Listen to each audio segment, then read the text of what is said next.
What's up guys, in this video I'm going to be giving a tutorial on Adobe Encore start to finish. It's going to be a longer video, there's no real script or anything, so it's not a specific tutorial either. I'm just going to give everything I know on this program just in case it might help anybody out. There's also lots of specific tutorials on Encore on YouTube that you could also check out, but they're pretty old and some of them don't have all the info you need in one video, so I might as well just make this. And another thing I want to talk about is I'm going to include some stuff talking about DTS audio, even though that's not really about Encore. But I figured I might as well talk about it because it is useful to, if you make a fan edit, you have your audio put into waveform, and then you want to have it back to DTS, then we can do that too. So to start off with, Adobe Encore was discontinued in 2012, and the latest version we have is Encore CS6. So that means that you're not going to be able to get it through Adobe unless you try a third-party source, and like you can possibly buy it, a license, and then get it, or if you had it back in the day, but I don't really know. It's not really possible to get it from my understanding nowadays. So we're gonna have to try an alternate method, such as this. Now you do what you want to do. I'm just gonna post this or put this on my screen. You can read about all the instructions and what it does. I would recommend following all of these exactly and installing it. 2 tips. Number 1, maybe install it to a different directory other than just the Adobe folder, in case you already have Adobe stuff like this and you don't want it to conflict. And then number 2, you might want to get Photoshop with it unless you already have it, because you need Photoshop to make menus in Encore. If you have a new version of Photoshop, yeah, that's fine, it'll work, but I just got the old one, CS6, because it comes with this little bundle. And then for DTS, I will just put this on screen. Do what you want to do. I recommend QBitTorrent, by the way. Don't use uTorrent, and this is the one I use. So just put it. Look, you can look on, search, and then you can look for the ones posted by the people that I put, and with the titles, and you can match them up with the link and everything. But I'm not going to link them in the description. Yeah, so it starts off in Adobe Premiere. Now, of course, you can use a different editor, but this is what I use. You just want to go to, well, there's 2 things you can do. Number 1, go to the start of your video, and you want to add about 2 seconds of silence if you're going to be going with the DTS audio. Like 2 to 3 seconds is a good safety margin, because if you don't have silence and black screen at the start, it can possibly mess up when it's decoding in your Blu-ray player. Like it might not work if you're using DTS audio. I don't know why, but it's just it's a little bit weird with Adobe Encore. If you're using AC3 audio, it's just going to be perfect. That's Dolby Digital. But I'm going to be sticking with with DTS. And the other thing is, yeah, like even if you don't want to include the 2 seconds of silence because you don't trust me that you need to do that, then at least add in a fade at the start, because if you just have it start like this, which is what I had, when I loaded this audio, DTS audio, converted DTS audio into Encore, it showed up as AC3 and it wanted me to transcode it, and it was completely buggered up. So at least do a fade in, but I recommend the 2 seconds of silence just as a good margin. I don't know if you have to do it if you're using, like I said, AC3 audio, but you might as well just add that little pause. I mean, most movies have it by default, but I got rid of it, and so I had to add it manually. Anyways, I'm getting off track. And then the second thing you want to do is add in your chapter markers. As you can see, I have them up here on the little red markers, and then you're good to go. So now we're going to export this, and there's 2 things to know. Well, obviously you guys know about exporting H.264, but it's going to be slightly different for this. We're going to do the H.264 Blu-ray thing. So that's number 1, you need to do this. And then number 2, the audio you're going to need to do separately, and that's because by default it's going to want you to have it stereo 16-bit, which is not really ideal. So if we go back and compare it to H.264, it's pretty much identical. The only difference is that the Blu-ray preset makes it so everything is separate, the video and the audio and the chapters, and it just gets it ready for Encore. So I just like to do the H.264 Blu-ray preset, and then I adjust these settings if I need. I like to leave these all the same. If you're from Europe or Asia, you would change this to PAL, PAL, I don't know how you say it. I go 2 pass, and then you can't go above 30 for the max bit rate, but this 25, this is a good starting point. If it's really still huge and it won't fit on a Blu-ray, you'll need to lower it a little bit. But if it's gonna just be your movie on a Blu-ray and you don't have to worry about special features or anything else, you might as well just bump it up closer to the maximum, which is 25 gigabytes on a standard Blu-ray. So if I was just putting this movie alone, I would bump it up a little bit. But you know, in my situation, I'm gonna have special features, and I have like HD menus with motion and stuff. So I'm not gonna quite go overkill on that. On top of that, you need to account for the audio, which is not included. So the audio is going to take up a large portion because it's 5.1. It's going to be DTS master audio. So I stick with the 25. And yeah, so then we would export this, and then that would be good to go. Now we're going to do the audio. We would switch over to waveform. We go here. We go 5.1, and then we go 24-bit, and then I export each as a separate channel, as a separate file, because then I load it into a different encoder to convert it to DTS. Now, the final things to note on exporting. A Blu-ray can hold 25 gigabytes, but it's actually a little bit lower.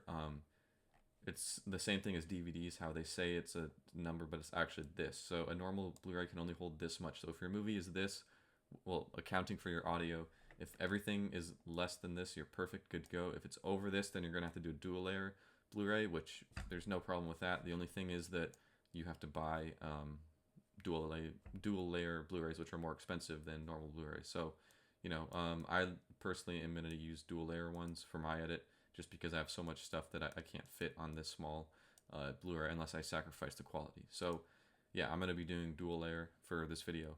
Anyways, now we're done with this. I obviously didn't export it now, but you can pretend I did, and I will show you the source files. So you'll have a video with an XMP metadata file, and then your audio will look like this. And so now what you can do is you can load it into Audacity or use FFmpeg and convert it to Dolby Digital AC3, whatever you want to do.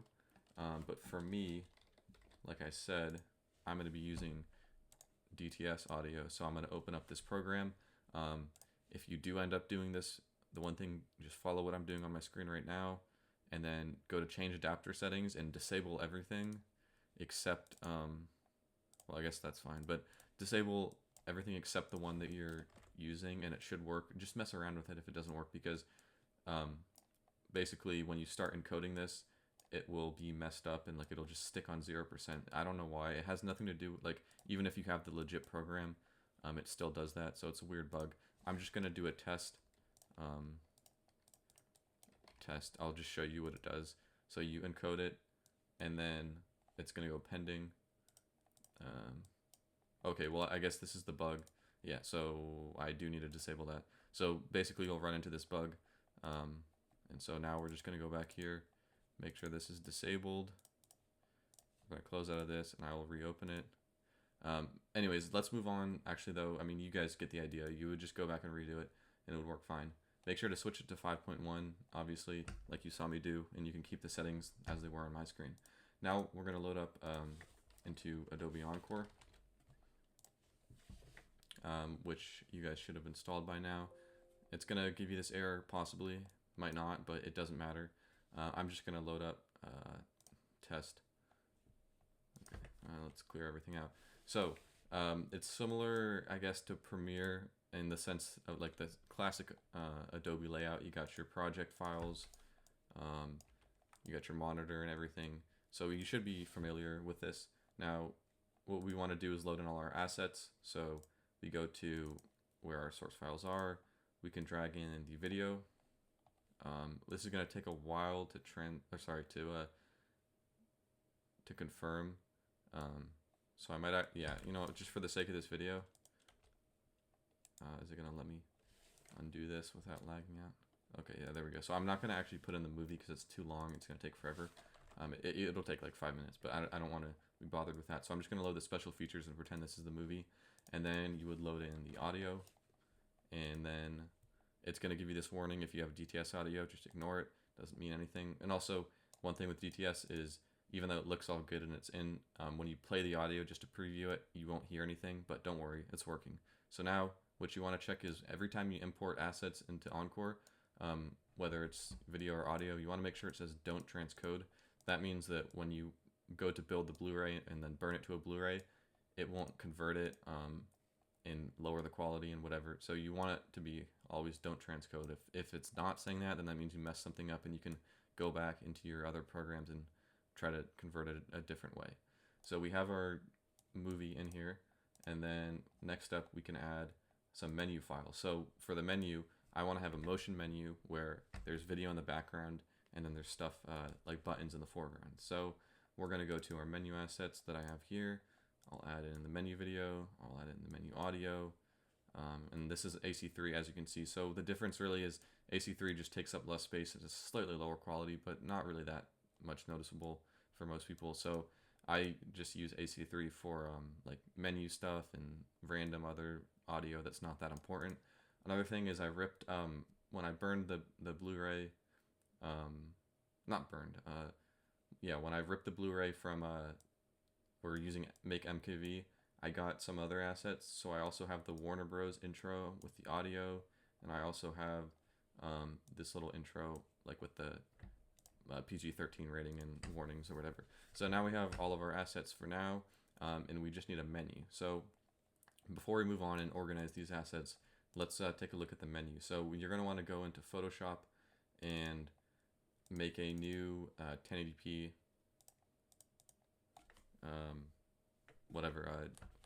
project. So it's gonna look like, wait, actually, whoops, this is the wrong one, but that's fine. Okay, so I was just testing around with this. Okay, so what you want to do is to make your buttons, well, by default it'll just be this black background. You won't have any of these, but you just click with the text tool and you can put a button, type out your words, do this. Another thing to note with this is you can also have like a little logo, like a little circle shape, or for me, where is it? I use these little arrow hands, or they're not arrows, but they act as arrows, and they're also highlighted with the button, and this is my special features page, and so it's kind of cool. You can add stuff like that if you want. All you have to do is just you know, merge it, like you right click with both of them, convert, or merge layers. So then once you have whatever your button is ready, all you have to do is right click, hit convert to smart object, and then when we save this, you gotta make sure to save it. Where are we? Okay, go back to Encore, and then we can add in our menu. And so now you can see, obviously I have other stuff here, but it's hidden. This is my button that I made. You just have to click on, this is it, the layer play. Click on this box right here, and it'll turn it into a button, and it'll go green, and then you're perfect and set to go. And now you can turn this into something where with the controller, if you click on it, it'll lead you to a different spot. Now, of course, that was just me showing you how that works, but this is actually what my buttons are. So I've just done the same thing, and I have two, one to play movie and one to do special features, and then one also, sorry, both, they have a second little text layer of black shadow, which I just moved down and over to the right to give it a cool little look, but it's not part of the button, so that means when it highlights, it'll just highlight the white text and not the black, which is perfect. Now, last thing, you might have noticed I still have this black layer. You might think that if you have a motion menu and you want to have a transparent background and have that video playing, so you might want to do this. No, you don't want to do that. It'll glitch out and it will just be a black screen even if you add a motion menu. So you got to keep this layer visible. It's really annoying why, like, I don't understand why it's such a big deal, but it is what it is. So we've saved that. Now we can head back to here. And the thing with Encore is when you add a menu, it will send the menu file into your project folder. So if I wanted to actually edit that menu right here with the janky play button, I would have to go into test, sources, menus here. But I don't want to do that. I'll just update it by deleting it. Whoops, where I was just here. And then I'll just add it like that, and it'll be back to normal. So now, if I ever want to edit this menu for whatever reason, yeah, you have to go back to your sources right here into menus. So now that we have the menu, we can go ahead and set it up. So we need to make a timeline for each thing that you want to play in the Blu-ray. So for my purposes, I'm just pretending this is the movie, the special features. So we're going to create timeline. it's going to give you this message. If you put your chapters in from Premiere, it's okay. You can fix that. Basically, for some reason, chapters can only be on like specific frames, like certain numbers, and it's weird. So you just got to mess around with that, and I'll do that in a second. Then we're going to take our special features DTS audio, drag it on, boom, good to go. If we press play, we'll see, the video is going. So to fix these chapters, for some reason, it'll sometimes add in a first chapter, even though you see this, the sack of airboard, that was supposed to be my first chapter. So I'm just going to delete it and then rename chapter 1 to the correct thing. And then I'll just, this little thing is the preview thumbnail. So the chapter starts here, but if I were to do a scene selection, the thumbnail would be this one. But I'm not really using a scene selection, which is a whole nother story.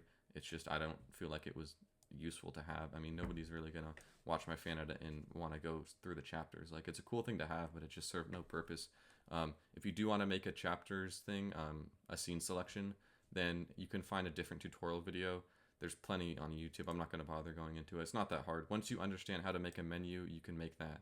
But I will say the one limitation of menus is you cannot have a multi-page menu with a different background. So what that means is if you want to have, say, let's go back and let's add our second menu. So I'm getting a little bit off track, but I want to just explain everything. So we go to our menus tab. We can take the special features page, drag this on. So say I wanted to have this be page 1 and then have a little button that says page 2, but then it has a different drawing, and I want the music to be playing constantly in the background. You can't do that. You have to either just remove the music so that it works, because obviously if you press page 2 and then the music restarts, that's going to be kind of weird. So yes, you can do it if you have different music, but if you want to have the same music playing throughout it, it has to have the same background. The only things that can change are the buttons. So that's a little bit annoying, which is why you'll see when I show my final project just at the end of this video to show you my full comprehensible one, you'll see that I wasn't able to have a little about section. I just had to cram in the about text, like, describing what my fan edit is on the same page as the special features. This is actually an older version of the menu. But anyways, you get the idea. So that's kind of a limitation you have. You can have a multi-page menu perfectly fine with multiple buttons. Like if I wanted to have one page with these, but then this red text would still be on page 2. So yeah, it's a really weird thing. Can't really get around it. Anyways, I have now fixed, oh no, I haven't fixed the chapters yet. So going back to the chapters, sometimes, yeah, it'll put them on weird spots. So I wanted this chapter to be when it was completely black. So there we go, fix that. I put them in Premiere because it gives you a general idea. Sometimes it doesn't show up perfectly, but instead of having to manually add the chapters, I can just drag them over and it's much easier. So now the chapters are set up. We can pretend this is our full movie, all good to go. Now you want to head over to the flowchart. So, another thing actually, I might as well, let's just create the timelines for the other assets. We have the warning page, and then we have the Warner Brothers intro. So, there we go. Now we got all of our timelines. So now we need to set what the first play is going to be. So our disc is over here. We can rename this to whatever we want. And we need to have the first play. So as soon as you insert the disc, I want it to play the Warner Bros. Intro. Perfect.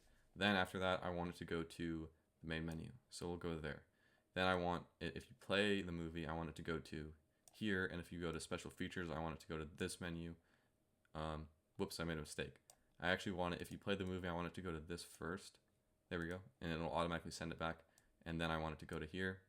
Now the important part is I'll just show you, you might think it's all good, but if we go to build, you can always do check project to see what's wrong. So it looks like we've got a couple problems. So end action not set. What this means is I need to tell it what happens when this video ends. So right here, I want it to go back to the main menu. Now there's two different ways. I can either drag it onto the button, which means that when I finish this movie, it'll automatically put my highlighter on this button. So say that after you watch the movie, you for some reason want the button to be highlighted on special features, you could do that if you wanted. Or you can just drag it onto here, which will make it the default. So in this case, the default button right now is, you see number 1, special features. I should make this bigger, sorry. So I want to change that. So I want to put the play movie to be the default button, because you'll see, here I'll show you, if we preview this, the button starts out on special features, which I don't want because that's kind of weird. So I'm going to put this at 1, and then there we go. So now a good example of using this is if you see how I have this complicated menu.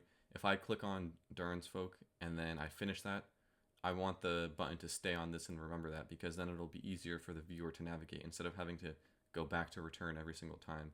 Like you play the movie and then the button's the gold on return, and then you have to move all the way up. But it's nice if it just remembers it. So like say I play this, watch it, I finish, button stays on this, you can move down, you get the idea. So that's another use for it, to choose where it returns to.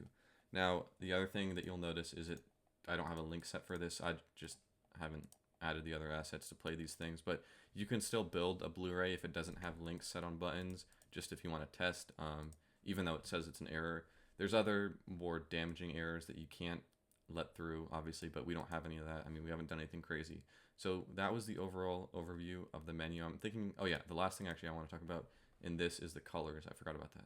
So before I give my little conclusion, yeah, the colors. So if you go to your menu, you can see that you can highlight your colors with this. This is the preview, and you might want to be able to change this color to something that fits your art style better. So you have to make sure it's highlighted here. We go to menu, edit menu color set, and we're here. Now the important thing here is that colors might not be completely accurate to what they will be when you build the Blu-ray. So first up, it's going to be on automatic. We're going to switch it to menu default, or what you can do is you can create a new color set, but you don't really need to do that. So as it stands right now, if you check preview, it's going to be this color and then this color when I click on it. So when you highlight it, it's this, and then when you press play, it'll turn this for a second and then it'll play. So I want to change this color maybe to a more like yellowish gold.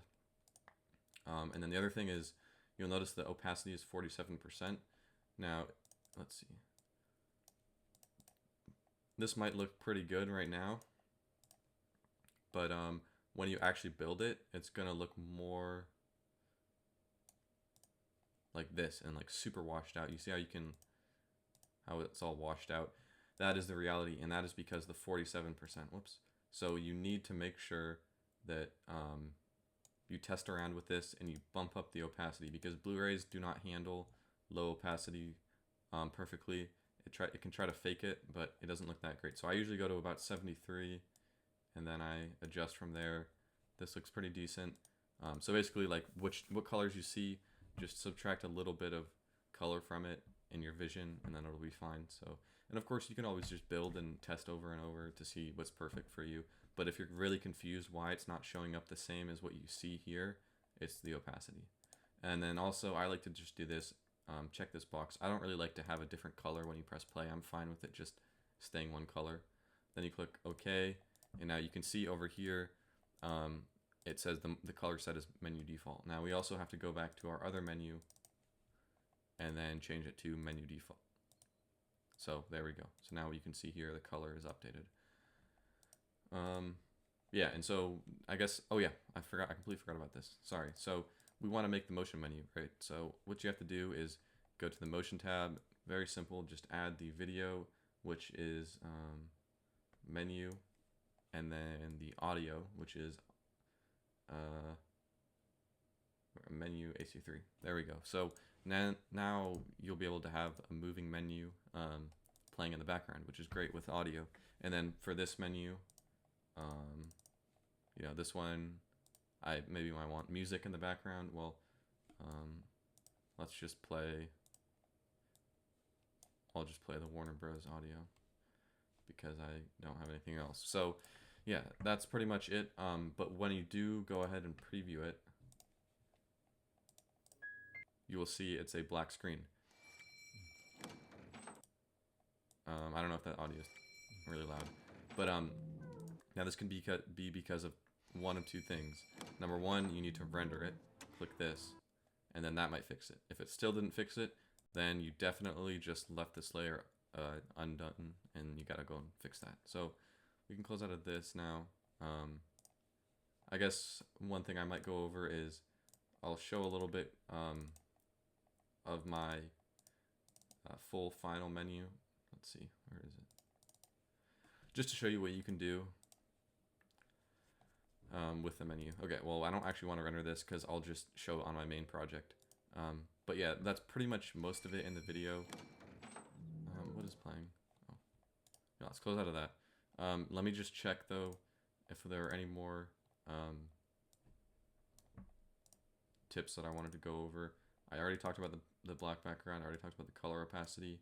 I already talked about sort of talked about that. I already did the DTS. Okay, so the last little tip is if you're doing the over 25 gigabyte dual layer, when you try to build it, you can even do this. It might show no errors in the check project, and then it seems all good to go. But when you go to build it, and if it's over, sorry, I didn't even say this, but yeah, you got to change this to 50 gigabyte if you're going to do that. You might as well do that earlier. But when you go ahead and do that, and you build it, and it's, you got over 25 gigabytes, it might give you an error and just not work. So the fix for that is there's two things. People have told me online that you want to run it as an admin.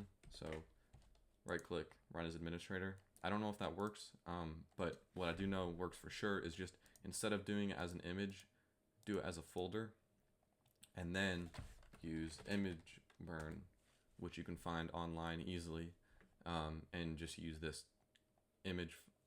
create image file from file folders. So, you put your source in, and then choose a destination, and then click build, and it will automatically ask you if you want to update the settings, like if you have something messed up.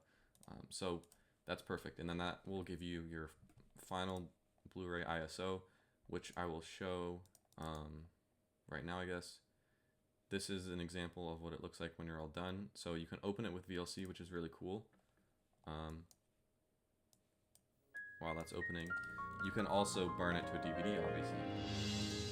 So I have this program, AnyBurn, which I use. Just click here, and then obviously have your image file. I usually lower the speed. I don't want to do the maximum one because I'm worried. I don't want it to go too fast and have an error. You never know. More settings, you can check. Everything seems good.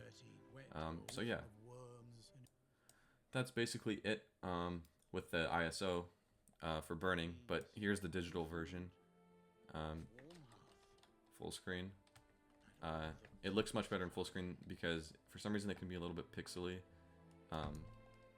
which you might not even be able to tell. But anyways, yeah, you can see I have this little animation for the background. This was all done in Premiere, so like you see how this fades in. That just was outside. This is all the video file. I don't think you can add in fade-ins for buttons, so they just sort of appear. And that's not the end of the world. So here's the menu. We got the music. One thing though, yeah, the color I still haven't gotten perfect. You can see it looks a little bit weird, like it's not quite too saturated enough. So you got to play around with that. You can see the about page here. And then when we play our movie, it goes to here. And then after that, it goes to the movie. 2 seconds of silence. You have the chapter markers.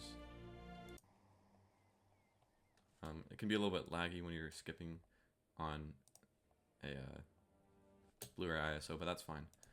So that's pretty much it. I was going to show you, a little bit of my menu. You'll notice this is actually a little bit different because I updated this. That's not a glitch, don't worry. But you can have like fully intricate backgrounds with like tons of textures. You can have all your like details added to your text, like the black layer. You can add in text just like that, or you can add in pictures if you want. So there's lots of possibilities as long as you got your buttons good to go, which you can see I've combined the little arrow hand thing. Yeah, so that, I guess that is it for the menu.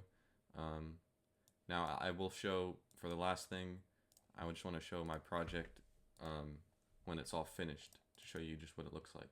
So let's go to part 1.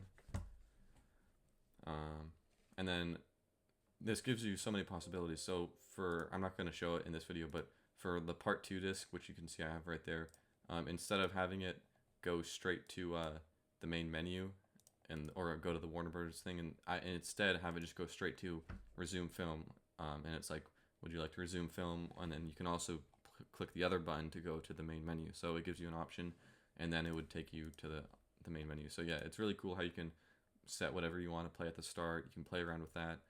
So this was similar to what I was showing you earlier, but it's much more complicated because I have everything filled out. You can see I have all the special features set. There we go. And then, oh yeah, well, I guess I can show this, but if you have a menu selected and you go to here, you'll notice there's different highlight groups, number 1 and 2. So yeah, if we did go back here and click on a button, it lets you choose which group you want to do. I just stick to group 1. There's no need to have multiple colors. And you also notice that there's an option to export highlights in rich colors. Now, when I did that, it made my colors look weird. Like, not bad, but it just wasn't matching up what I had in here. So I wouldn't really do that, but you can test it around if you want. And so yeah, that's pretty much it. This is, I guess, everything. You can see that there's everything has an endpoint, so whenever something finishes, you always need to make sure it links back to somewhere else. And then when you check project, everything will be good to go. And I guess that's pretty much it for this video. I don't think there's anything else to really talk about. Thanks for watching, though. If you have any questions, I'll definitely help you guys out in the comments, because there can be some weird bugs with Encore. It's like a really old program, as you know. But yeah, I'll see you guys in another video.